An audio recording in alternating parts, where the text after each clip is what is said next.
What does the community think of the brand new LR Ultra Super Villain God Vegeta? How's it, everybody? Celtic Link here. We got another Dokkan Battle video for you here today. We have the brand new Xenoverse Crossover Campaign LR Ultra Super Villain Super Saiyan God Vegeta. The first Xenoverse Crossover campaign we've had since Xenoverse's release in Dokkan and the previous Xenoverse batch. It's been a while, a long while. And with that said, we pose the question to you. Now that we finally got another collab, we are hitting up that crossover again. What are your guys' thoughts on the potential campaign as it comes in and the unit itself? We'll probably do another one of these towards the end once everything sort of solidifies. But when it comes to crossover and heroes and stuff, I always like to see people's initial reactions and then compare them at the end. So we will actually do 2 of these videos. I'll ask this question again at the end. So let's start on YouTube here, right? We always start on Twitter for these. So let's start with our YouTube comments here. So let's start. We got a couple here. So we have Cam here, right? Could be a lot of fun with some easy A's, hoping for AGL21. I did do a video the other day where we talked about some of the potential easy A's, and AGL21 was definitely on the list. She's on Vegeta's 170, not on the full 20, but she is on the 170, and she is now in range of EZA, so not entirely out of the question for that to happen. So, yeah, I'm kind of with you, man. I do think I do hope and think they will handle the EZAs quite well to make him quite runnable.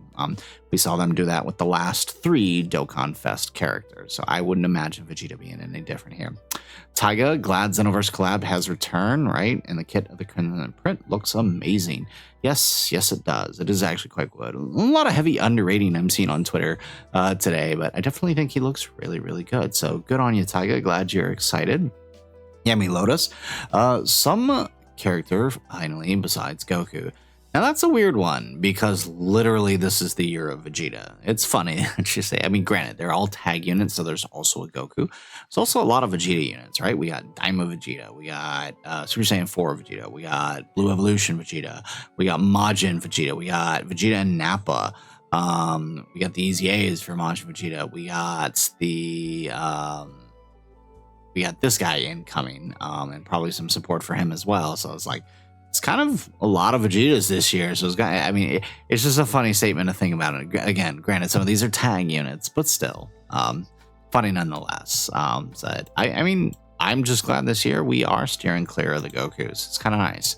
Northern Prodigy, right? Well, the unit looks 6, hoping Tree God Goku's EZA to fulfill the crossover condition for the Realm of Gods team, and it's also is it too much to ask AGL Super Saiyan 4 Vegeta, EZA, and Dream? So let's actually pull up what he's referring to here real quick. All right, so he is referring to this guy right here, the Universe Tree Goku from the last Heroes collab that we had. The guy was honestly pretty good, right? He was kind of the first real sense that we got that they were willing to remove the crossover restrictions from these guys. He still has a crossover restriction, but it's honestly not, it wasn't at the time, wasn't that difficult to proc because you only needed 3 of them.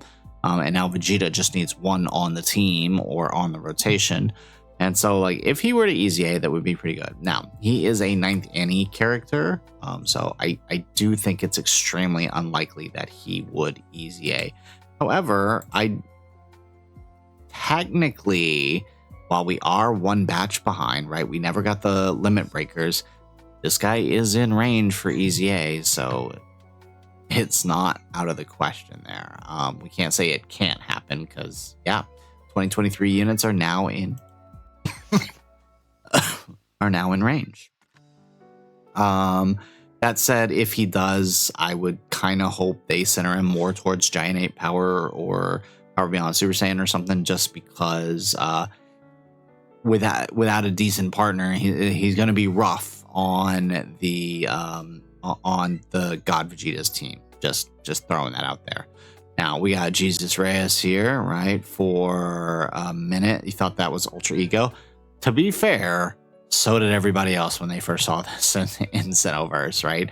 Everybody was like, "Oh crap, he just went ultra ego." No, it was this ultra super villain thing, right? And then finally, Abzu, kind of average, right? But could shine bright with some easy A's. We'll summon anyways because it's just great to have collab units.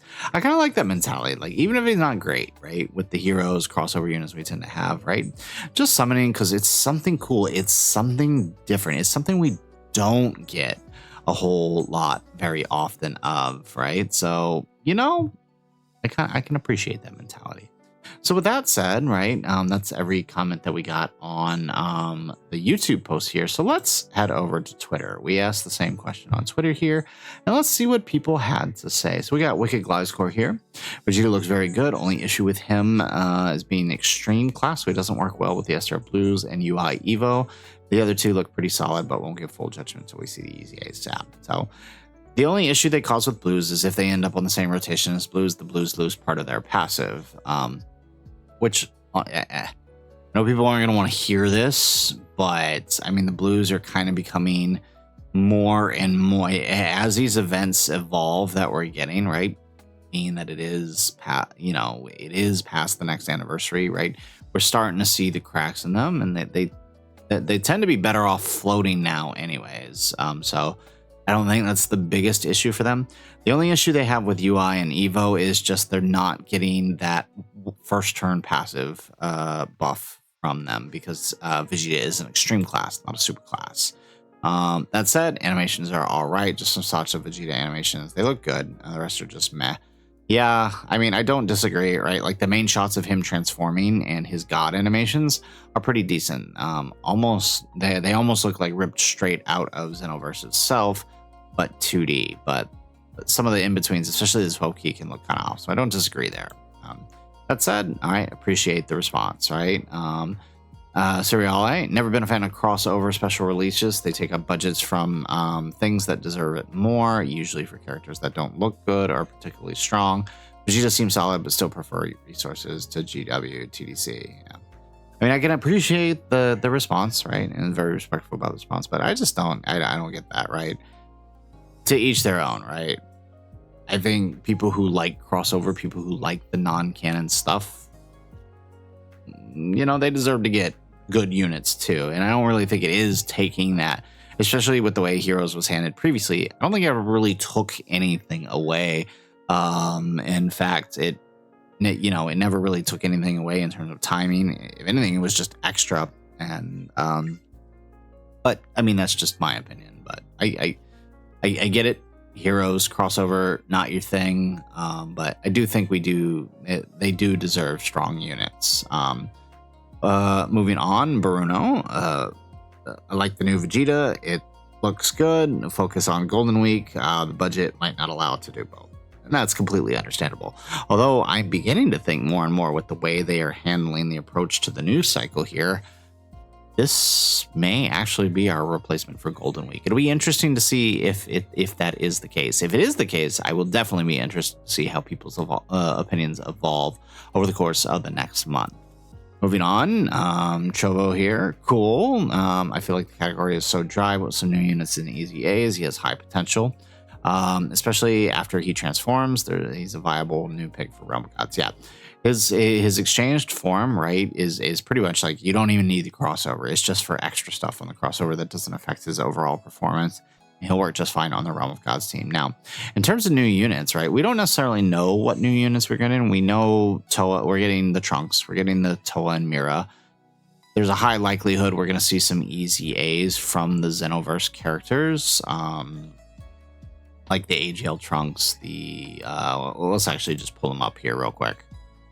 We talked about this in our EZA video that we're likely going to see the AGL Trunks EZA. We're likely going to see the Tectoa EZA, the Fizz Zeno Trunks EZA, and the Mira and Demigra EZA, who are also likely to be on that banner as well. So, I mean, the team is going to fill out pretty nicely. And even then, we also have some really cool stuff here. If we actually pull up the latest in-game news, we actually know that we are getting another crossover character as part of this, right? With a full power ultra super villain Jiren, but who starts as an SSR, which means there is I doubt he's going to stay in SSR, which means he'll very likely awaken into a TUR, which means there's definitely going to be some kind of part 2 here where he awakens. So this is interesting. That's also further leading to the possibility of this being a much larger campaign. But that said, there's also this Cronoa here, right? I believe that, correct me if I'm wrong, and if you're watching in the comments and you know, but I'm pretty sure this is a new asset, which means there's probably a new Cronoa as well coming from somewhere, or it's just a boss asset. It's possible too. But there is more characters coming. So that's, we got to keep that in mind here. So there is more characters coming, which is really nice. So that'll definitely help out the team. Next from Ultra, right? Personally find his design as an individual unit to be good, but with the teams he wants to be on, it'll be wonky. Side banner units need more crossover help to be worth the animations are all cool. 6 out of 7. That's fair. Yeah. Vegeta himself doesn't necessarily really need to be on the crossover, even though he does want some crossover allies, but his banner units definitely do. So that's fair. Dokkan Rishi, I like him. Got some criticisms for him. 90% damage reduction means he will most likely be dupe dependent. 60% crit is not a lot. 30% of it comes from taking hits before attacking. Restrictions are kind of bad because you can't run them well with tag MV or tag 4s. And yeah, that's fair, right? He's definitely not designed to work with the tag 4s or MV. That said, you could very easily make him work on MV's team by just ensuring your floaters are Realm of Gods. Problem solved.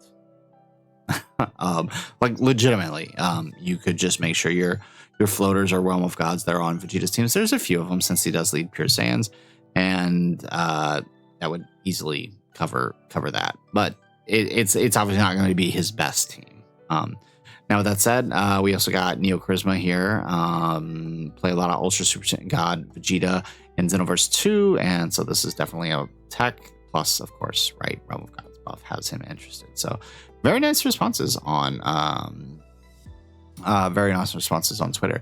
This is honestly kind of surprising considering, right? Every time we get crossovers, people are I hate to say it, but people really get their undies in a twist about crossover and heroes units. So it's nice to see a lot of people are actually pretty excited about this. So let's go ahead and let's take one last look. Let's look at our Discord. Let's see the responses on Discord, what they had to say. All right, so we got our Discord loaded up here. Again, same questions. Give us your thoughts, and let's see what we got here. So from Namaku Merchant, right? We got his response here.